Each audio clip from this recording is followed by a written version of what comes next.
Peggy 18. I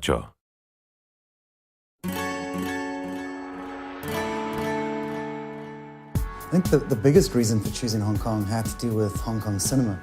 You know, at the time we were watching a lot of like Hong Kong cinema action flicks and just loved like the action, loved the setting.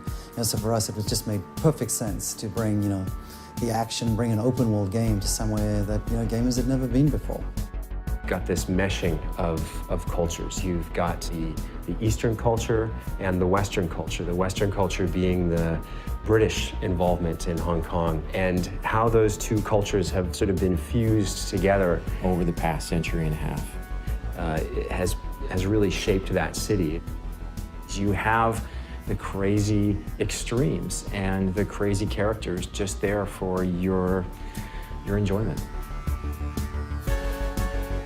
Watching movies, we all love watching action movies, but that wasn't enough. And reading books, and there are lots of them about the cops' relationship with the triads, that wasn't enough. We wanted to go there and experience it and understand not just what it meant to be there, but the elements that they could bring back. For the first time, we experienced the city through the viewfinder of our cameras, so we were just taking photos nonstop. There are parts of the city where it felt like you were just walking in a canyon of signage, you know what I mean? And then from there, the following day, you go to a different part of the city where it feels vast and open and modern. And you're seeing a building that's over 100 stories tall, and next to it, there's a tiny little temple. You see guys hanging out on a street corner who look like they were in a street fight, and they were triad guys who actually were in a street fight. The key for us about the triads and about Hong Kong was just how interwoven like the triads are into society. It's not like there's a bad guy that you can point to the whole time. They're part of the fabric. We were really lucky to be able to talk to people on both sides, the police and the triads. We talked to a member of very high up, and I guess you'd call it the Hong Kong Secret Service. He was fascinating to talk to, just in terms of understanding what the threats were in Hong Kong. We talked to a couple of members of the triads as well, who took our writer into some very interesting places. He never felt at risk, but he learned some interesting things.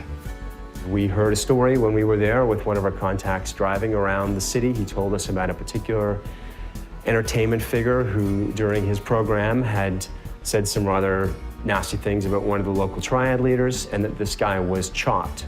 Chopped being the term of being attacked by a triad but left alive. No sooner had he told us the story than we drove around a corner, and he said, well, there he is. And sure enough, there was this guy walking down the street who we passed, who was years after the attack, but very visibly limping and very visibly maimed.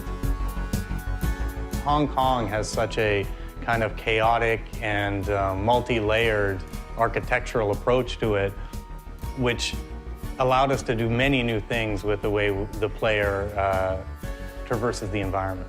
But we've basically taken the essence of the city, the essence of the lifestyle, and designed all of our gameplay mechanics around that so that we can basically embrace the culture, but also create an experience where players will actually feel like a, gangster.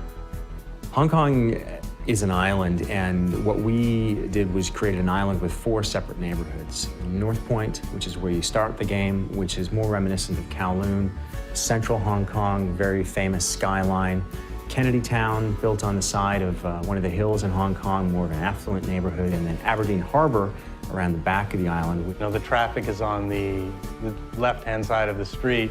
We decided, for the sake of authenticity, that we were going to go with that. We wanted to capture a bit of everything, because really what's unique about Hong Kong is its diversity, and we wanted to capture that diversity. And small things like the tiny alleyways, the cluttered alleyways that feel dingy, foreign, and threatening in some ways. Layers of signage and pipes and wires and hanging laundry. It's a bit overwhelming in the beginning, but then you start slowly getting adjusted to what you're seeing.